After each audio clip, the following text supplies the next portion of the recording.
नमस्कार, मैं सचिन कुमार आप सभी का आपके ही अपने चैनल इंग्लिश एक्सपर्ट में हार्दिक स्वागत करता हूं।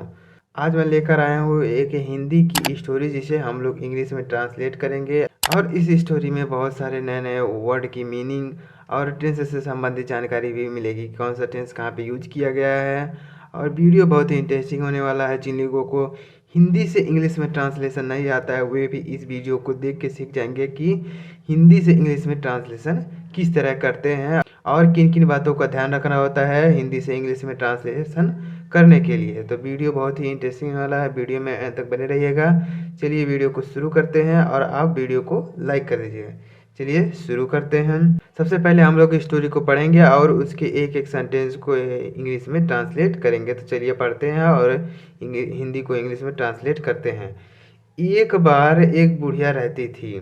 एक बार एक बुढ़िया रहती थी। एक बार के लिए क्या लिखते हैं? एक बार के लिए हमेशा कहीं पे अगर एक बार लिखा है तो उसके लिए लिखते हैं वंस। वंस मीन्स होता है एक बार, यानी एक बार के लिखेंगे वंस। वंस मीन्स होता है एक बार। अब एक बुढ़िया रहती थी, एक बुढ़िया रहती थी तो यहाँ पे तिथि लिखा गया है। मतलब अगर कहीं पे ता था, ती थी, ते थे दिया गया है तो वहाँ पे पास्ट इंडेफिनिट टेंस होता है।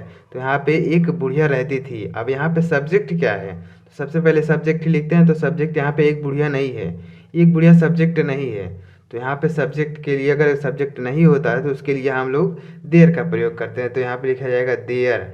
अब रहती थी तो रहना का होता है लीव, यानी रहती थी, एक बुढ़िया रहती थी। रहना का होता है लीव। लीव का सेकंड फॉर्म यानी पास्ट इंडेफिनिट में जो है वर्ब की सेकंड फॉर्म आती है। तो यहाँ पे वर्ब की सेकंड फॉर्म लीव मीन्स होता है रहना, उसी का सेकंड फॉर्म लीव्ड यानी रहती थी। एन ओल्ड लेडी यानी एक बुढ़िया। एन ओल्ड, एन यहाँ पे इसलिए लगा है क्योंकि यहाँ पे जो ओल्ड लिखा गया है वो वावल से शुरू है, इसलिए यहाँ पे एन का प्रयोग किया गया है। तो यहाँ पे क्या हो जाएगा? There lived an old lady. Lady मिस होता है औरत, बूढ़ी औरत, यानी ओल्ड लेडी मिस हो जाएगा बुढ़िया या बूढ़ी औरत। तो क्या होगा इसका? एक बार एक बुढ़िया रहती थी। तो once there lived an old lady, यानी एक बुढ़िया रहती थी, एक बूढ़ी औरत रहती थी। तो रहती थी इसे यहाँ पे पास्ट इंडेफिनिट टेंस है, इसलिए यहाँ पे वर्ब की सेकंड फॉर्म का प्रयोग किया गया है। आगे देखिएगा, वह बाजार गई और एक नया दिया खरीदा। वह बाजार गई, तो यहाँ पे देखिए वह बाजार गई, तो कि वह बाजार गई यहाँ पे भी पास्ट इंडेफिनिट टेंस है।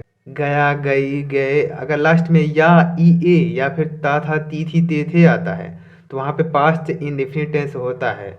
या फिर या ई ए लास्ट में, जैसे गया, गई, गए, अगर ये सब आता है, या फिर ता था, ती थी, ते थे आता है तो वहाँ पे पास्ट इंडेफिनिट टेंस होता है। तो यहाँ पे वह बाजार गई, तो यहाँ पे भी पास्ट इंडेफिनिट टेंस है।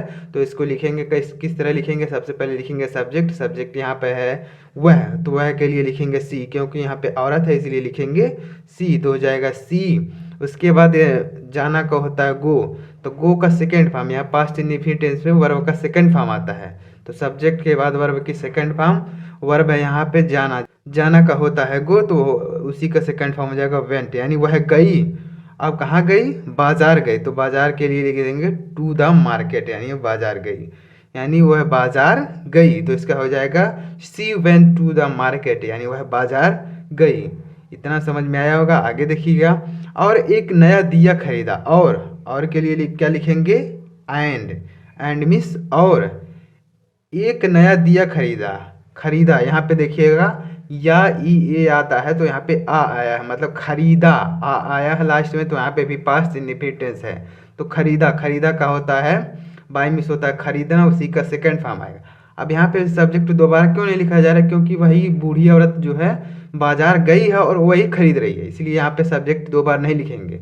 तो एक ही बार सब्जेक्ट लिखेंगे, यानी वह बाजार गई और उसने ही दिया नया दिया खरीदा। तो यहाँ पे सब्जेक्ट दो बार नहीं लिखेंगे, तो इसलिए यहाँ पे पहली बार लिख दिए she went to the market and bought. अब बाय मिस होता है खरीदना, उसी का सेकेंड फॉर्म बाट। और खरीदा ए न्यू लैंप, ए न्यू लैंप यानी एक नया दिया, और एक नया दिया खरीदा। एक नया दिया, एक नया दिया को कहेंगे ए न्यू लैंप, यानी एक नया दिया। बॉट मिस खरीदा, तो क्या हो जाएगा? वह बाजार गई और एक नया दिया खरीदा। She went to the market and bought a new lamp, यानी वह बाजार गई और एक नया दिया खरीदी।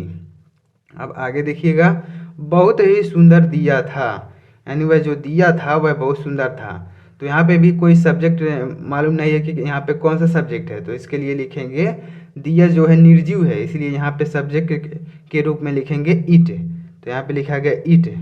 अब जो दिया था यहाँ पे लिखा गया, यहाँ पे पास्ट इंडिफिनिट टेंस नहीं है, इंडिफिनिट नहीं है, क्योंकि यहाँ पे कोई कार्य नहीं हो रहा है। तो इंडिफिनिट नहीं है लेकिन पास्ट टेंस है, इंडिफिनिट नहीं है, पास्ट टेंस है लेकिन इंडिफिनिट नहीं है, क्योंकि यहाँ पे कोई कार्य नहीं हो रहा है।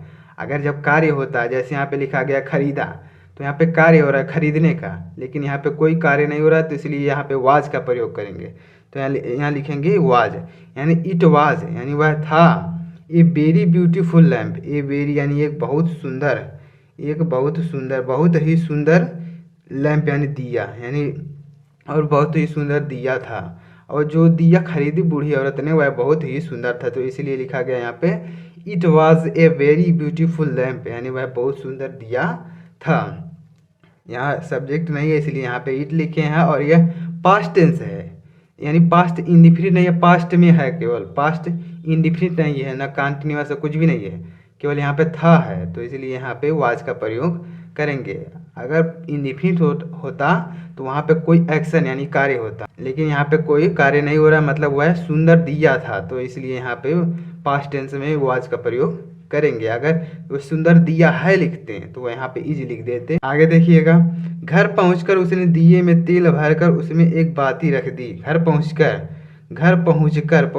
यहाँ पे घर पहुंचकर, तो ऑन रीचिंग होम, रीचिंग यानी पहुंचकर, होम इज घर, ऑन रीचिंग होम यानी घर पहुंचने पर, यानी घर पहुंच कर, ऑन रीचिंग होम।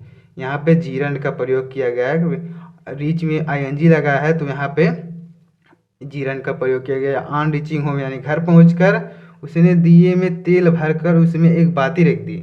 उसने यानी बाती रख दी, तो यहाँ पे भी पास्ट इंडिफिनिट टेंस है, यानी रख दी, रखना होता है, एक कार्य है, यानी रख दी, और यहाँ पे पास्ट इंडिफिनिट टेंस है, तो इसको भी उसी तरह बनाएंगे, सब्जेक्ट प्लस वर्ब की सेकंड फॉर्म। तो सब्जेक्ट है उसने, तो उसने के लिए लिखेंगे हम लोग सी फील्ड, यानी उसने भरा। सबसे पहले यहाँ मेन वर्ब है भरना, तो यानी उसने भरा द लैम्प यानी दीपक को, यानी उस दिए को, उसने दिए को भरा विथ ऑयल यानी तेल से, यानी उस बूढ़ी औरत ने दिए को तेल से भरा। She filled the lamp with oil यानी तेल से भरा, यानी तेल उसमें भरी। And put a wick into it, and put और रखी, पुट में से रखी, ए विक यानी एक बाती, विक मिस होता है बाती मिस होता है जो कपड़े की बाती लगाई जाती है दिए में, वह होता है, तो विक मिस होता है बाती, और बाती को रखा इनटू इट यानी उसमें, और उसमें एक बाती को रखा, यानी दिए में तेल भरा, उसके बाद उसमें एक बाती रख दी, तो इसका क्या हो जाएगा, she filled the lamp with oil, यानी उसने तेल से जो है उस दीपक को यानी दिए को भरा। And put a wick into it, और उसमें एक बाती रख दी। आगे देखिएगा, फिर उसने उसे प्रज्वलित किया, फिर यानी फिर के लिए लिखेंगे देन हो जाएगा फिर। उसने यानी उस बूढ़ी औरत ने, तो उसने के लिए लिखेंगे सी लाइटेड इट, लाइटेड मीन्स जलाया, यानी प्रज्वलित किया, यानी उसने उसको प्रज्वलित किया, इट मीन्स उसको, यहाँ उसे, यानी उसने जो है उस दीपक को, जो दिए को प्रज्वलित किया, तो लाइटेड है किया। देखिए यहाँ पे लिखा गया, यहाँ पे भी वर्ब की सेकंड फॉर्म है, लाइटेड मीन्स होता है जलाना, तो यहाँ लाइटेड लिखा गया, मतलब प्रज्वलित किया, तो यहाँ पे भी पास्ट इंडेफिनिट टेंस लिखा गया। इसने बहुत रोशनी दी, यानी इसने बहुत रोशनी दी, तब इसने के लिए लिखेंगे इट, यानी इसने का मतलब यहाँ पे दीपक को कहा जा रहा है, दिए को कहा जा रहा है, तो इसलिए यहाँ पे लिखा गया इट गेव, यानी उसने दी, देना गिव मिस होता है देना, उसी का सेकंड फॉर्म गेव, यानी उसने दी। A very bright light, a very यानी एक बहुत चमकीला, लाइट यानी प्रकाश, यानी उसने बहुत तेज रोशनी दी, तो इसका क्या हो जाएगा, इसने बहुत तेज रोशनी दी, it gave a very bright light.